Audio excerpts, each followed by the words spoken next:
in this country, in Oklahoma, as an educator and now as a retired educator. In many lines of my work, as a volunteer, I have seen it.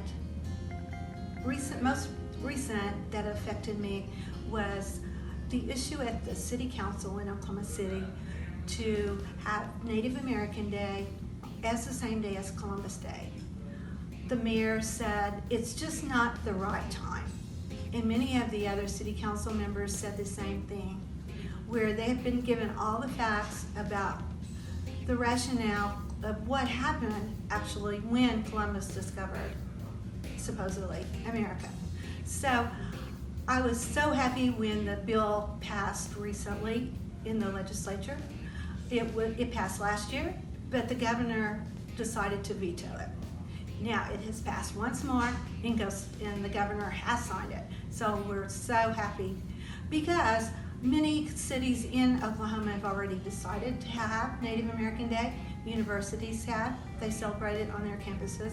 So now we have it in the whole state, and that's very exciting to me. I think more people need to know about Indian culture, and I think that will bring us all together if you know the true history of our state related to Native Americans. So earlier this year at the NEA Leadership Summit, in between sessions I was walking along a colleague who happens to be Hispanic as well. This person and I, a friend, we were just standing around walking, waiting until our next session when a gentleman, Caucasian, stopped and approached us and asked me first if I was one of the employees there and if I knew where a certain room was. I didn't think anything of it, and I told him that I didn't and that I wasn't an employee there. He looked to my friend and asked him the same question. He of course said the same thing. We did not. We were wearing our badges because we were attendees at the conference. We were wearing our formal clothing, and this gentleman didn't say anything else. He didn't say, "Oh, I'm sorry, my apologies," or "Thank you." He just simply turned away and walked away. My friend had said he just asked because we're brown. I didn't think anything at the time, but it has happened before, and I just gotten so used to it that I didn't take knowledge of it until I saw that man walking away from us and saw him pass by one of the volunteers who was wearing a bright green vest, who was very noticeable for those that are walking there. But I didn't think anything of it. He went on, and that was our encounter of what was on that day and about the little things that we don't notice but do go on.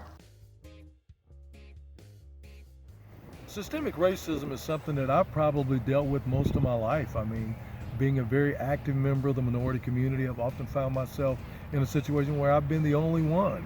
I know being a teacher here at Chakotah Public Schools, it took us a long time to get Dr. Martin Luther King Jr. Day on the calendar. For many years it was a professional day, and if we wanted to do something, we'd have to take a personal day to do that. And we had a superintendent at the time who said, "There's just not enough of you in order to have that day off." And of course, all that did is motivate me to try to make sure that we got that day established, not only as a day off here at the school district, but at the state level as well. Having come from Tulsa, Oklahoma, born and bred there, I'm familiar with the Tulsa race riots in the 1920s, and I know how those things somehow got taken out of proportion in terms of what actually caused that particular outrage that has been often left out of the history books. And of course, my mom always told me it's not the color of your skin, it's more sin than skin that really matters. So those are the kind of things that have helped me pursue in spite of some of the obstacles that I've had to overcome because of the nature of my skin. So when we think about institutional racism, I think it's very important that we think about in what context was this particular institution created. Is this institution 50 years old?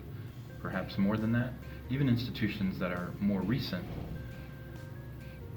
there was a specific context in which that institution was created, and there's going to be effect of what's called white supremacy culture. Even today, there's that effect, but we don't have to know much about history to know that people have been excluded throughout U.S. history, and institutions were born within those contexts.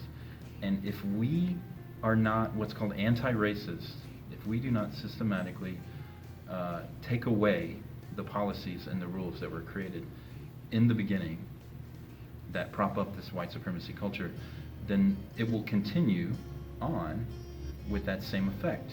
And we see that with students being denied the opportunity to wear their regalia in high school graduations. We see that in teachers being very, very particular about hoodies in the hallway or in the classroom. These are ways that students are continuing to be left out of opportunities that institutions provide, particularly our public schools. My focus is on perception surrounding whiteness and blackness. When I say that some folks are very comfortable with their whiteness, it might bother a few folks, but it's true. It could be tied to the white supremacy or white privilege. Those feelings appear in most situations because of stereotypes that lead to preconceived notions of other people. Right here in Oklahoma, the only time in our history that Americans were bombed by other Americans is when the U.S. Army dropped bombs on blacks in Tulsa during the race riots, but they weren't really race riots. So what do you do about this lingering challenge of racism or race in America? Well, it can be done by person to person. If you look at our faces, we are all mosaic. All different types of hues and colors, from bright white to mocha and every color in between. Why is it such a challenge to treat me any different than anybody else, with love, kindness, and concern? Why look at me so differently and dismissive instead of looking at me with the concern of, I wonder how she's feeling today. I wonder how her day is going. Instead, you look at me like, she's black, she can't do it, but she can. So a few years ago, I took an MBI to the NEARA, and it was to have NEA highlight stories of students who were either able to or not able to wear culturally relevant items at graduation ceremonies. Typically in Oklahoma, schools do not allow any sort of adornment on graduation gowns or caps. And with the Native American people, that is what we do. We take our culture wherever we go, and at a graduation ceremony, we want to include that. And I had got the idea from our Penn Rep president, Carrie Manser, and to bring this NBI because I had a situation with a student. She was our Native American Club president, and she was able to get it approved for all Native American or any other heritage student to wear their cultural items at graduation. She fought for it and she got it. And I had just helped her along the way, and I wanted to do that for all Oklahoma students. Systemic racism I've dealt with in many different ways in my teaching career. One is in my classroom. I've had parents that don't want their students in my class just because of the color of my skin. The other one I experience is in my everyday life, just shopping at Walmart or Hobby Lobby, when I can be walking around in my everyday clothes and people think I automatically work there. It happens on a regular basis every time I'm either at Walmart or Hobby Lobby. Excuse me, do you work here? I have to say no, I'm walking around with my purse and my keys just like you.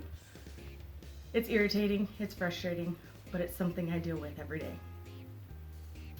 In the classroom, I have to tell my students everybody's different and everybody's unique, and I have to live that every day without letting them know issues that bother me, from their parents to other coworkers to people outside of the classroom. That's what systemic racism is in our education today.